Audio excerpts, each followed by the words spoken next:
Ibihe biseye birahunga mu ntekerezo iminsi y'ubukure iranda nk'ihatsi ikindi agahinda kasendera imitima kubaho ikizami gikomeye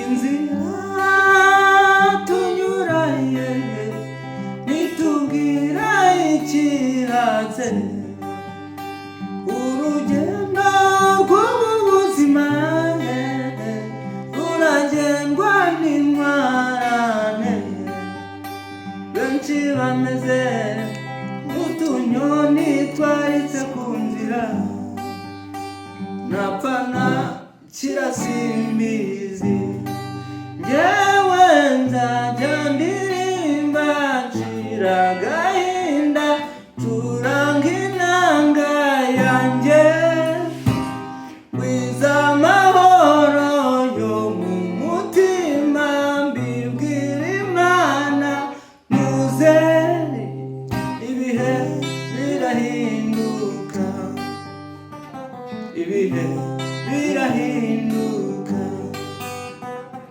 ibihe birahinduka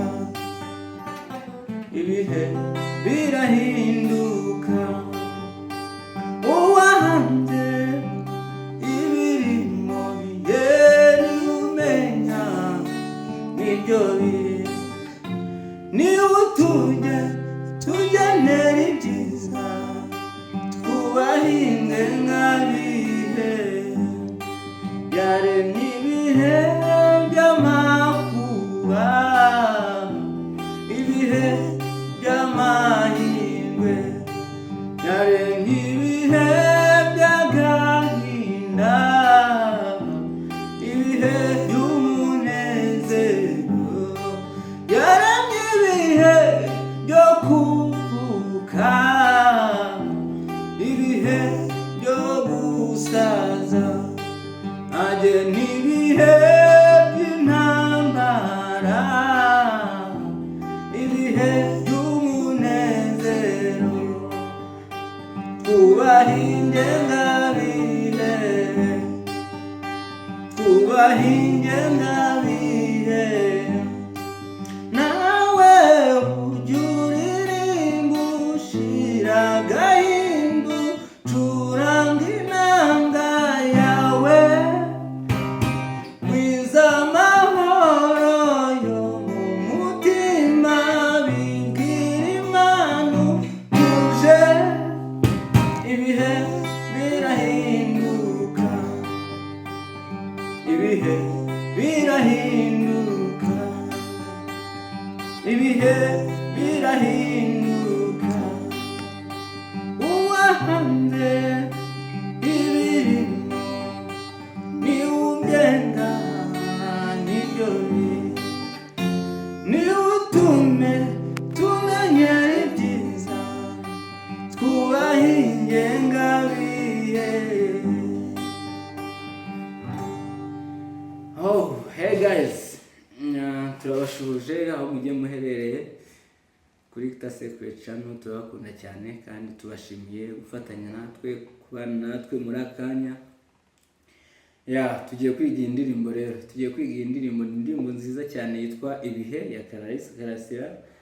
Ku bantu bakunda uwo muhanzikazi ndabasuhuje, nanjye njya mukunda. Indirimbo zini nziza cyane zifasha imitima y'abantu, zirimo ubutumwa bwafasha umuntu. So niyo mpamvu rero nahisemo nk'indirimbo nanjye nkunda kugira ngo twigane kuyicuranga. Nawe ushobora kuyikunda kandi nubwo waba utayizi, wari usanzwe utayizi, urayimenya. So reka twige kuyicuranga, turebe bidatinze. Tugiye kuyicurangira muri key ya G.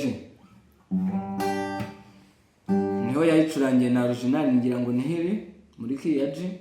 Indirimbo iryoshye cyane,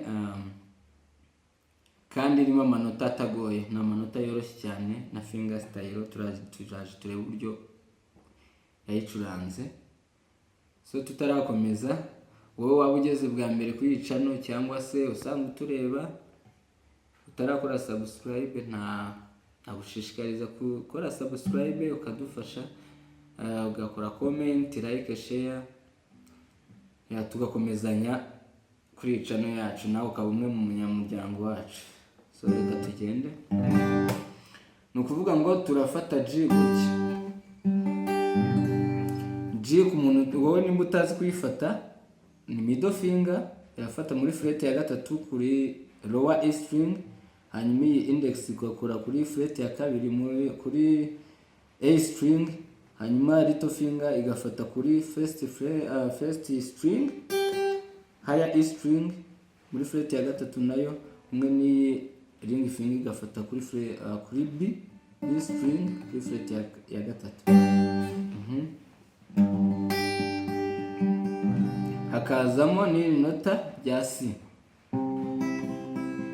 Ngira ngo twize gucuranga muri C major key, na C twabonye uburyo ifatwa. Ukuvuga ngo C ifashe kano gatoki ka ring finger gafashe kuri fret ya gatatu kuri A string muri fret ya gatatu, yego. Hanyuma middle finger igafata muri fret ya kabiri kuri D string, hanyuma index nayo igafata muri first fret, second string from down B string. And then tugahita tuza kuri D major chord, ni iyi.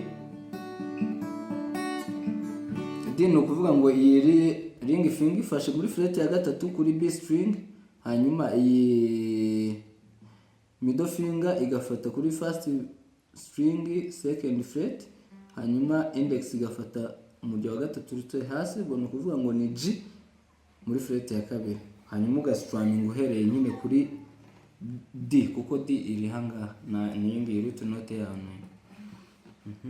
Ugastrumming. Hanyuma yakoreshejemo na B minor. B ni ukuvuga ngo iri hano aha muri second string kuri A string, second fret A string. Hanyuma izi ntoki kare ebyiri zifashe muri fret ya kane kuri third string from down na fourth string from down, ni ukuvuga ngo ni G na B, na D. Hanyuma iyi middle finger igafata B string. Hanyuma urutoki rurabarinze, rukoze bari ahangaha, ruhereye ku murya wa A rugamanuka hasi, ni ukuvuga ngo rufashe n'uyu wa hasi higher E string. Hanyuma ugastrumming uhereye kuri A string. Yakoreshejemo na A minor, twarayize ku buryo ifatwa turi kwiga C major key. Hanyuma kaza gacuranga nanone C ariko yakoze minor chord yayo. Yes, ndumva ari aya manota nayo ngayo. Noneho reka turebe uburyo agiye akurikirana. Okay, yagakoze gutya, introduction igenda gutya. Ukuvuga ndakubita bass note hano kuri lower E string, nkahita nkubitwa ni D string,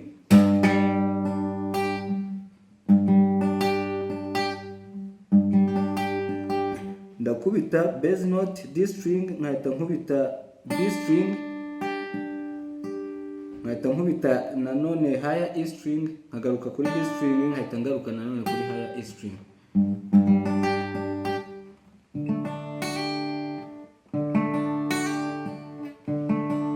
Nkaza ahangaha kuri D, noneho D major chord mpita nkubita bass note yayo, ni ukuvuga ngo ni D ahangaha, nkahita noneho nkubita n'izi string ebyiri zo hasi, eshatu zo hasi mpereye kuri G string.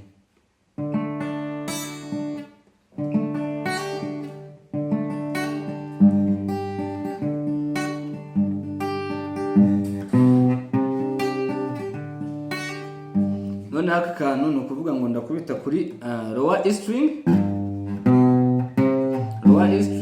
then A string muri fret ya kabiri, then A string muri fret ya gatatu.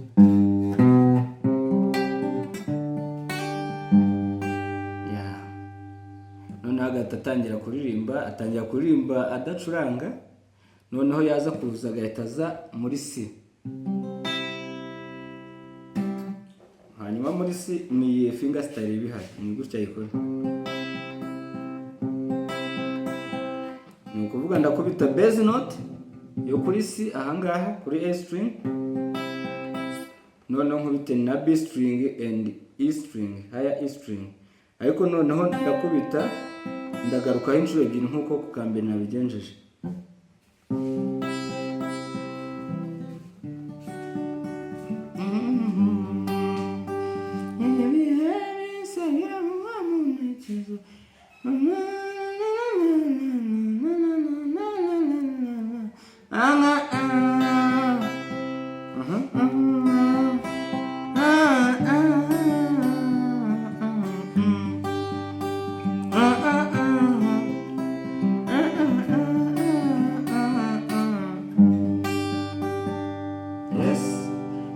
Ibitera byose biragenda uko nguko. Hanyuma akantu karaza guhindukaho ni ku gitera cya kabiri ndetse na karakorofre agenda ashyiramo hagati karazamo B minor na A, B minor then C minor. Katureye ku gitera cya kabiri avuga ngo wanze ibirimo ni umenya nibyo bihe ni utuje tugenera ibyiza twubahe ingengabihe yaremye ibihe si ariko ifashwe muri ubu buryo no kuvuga ngo ni C add 9 yaremye ibihe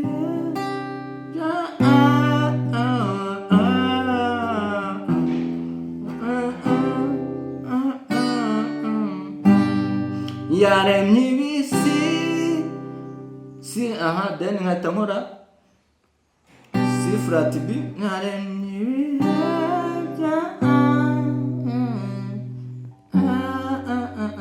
ndekura nka nkucuranze 6 nkagaruka kuri C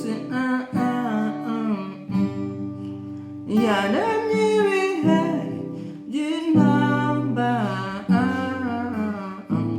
ibihe by'amahoro twose nikaducuranga. Hanyuma nawe ujurire B minor ushira gahinda A minor ucuranga inanga ukagaruka kuri B minor ugahita ukora 4 ya C major chord ariko urahita ukora minor chord ukagarukaho nanone nuko nguko yagakoze. So ndakeka indirimbo niyo ngiyo nuko imeze. Wasiga comment, you like the video, you share. Turabakunda cyane, bye bye.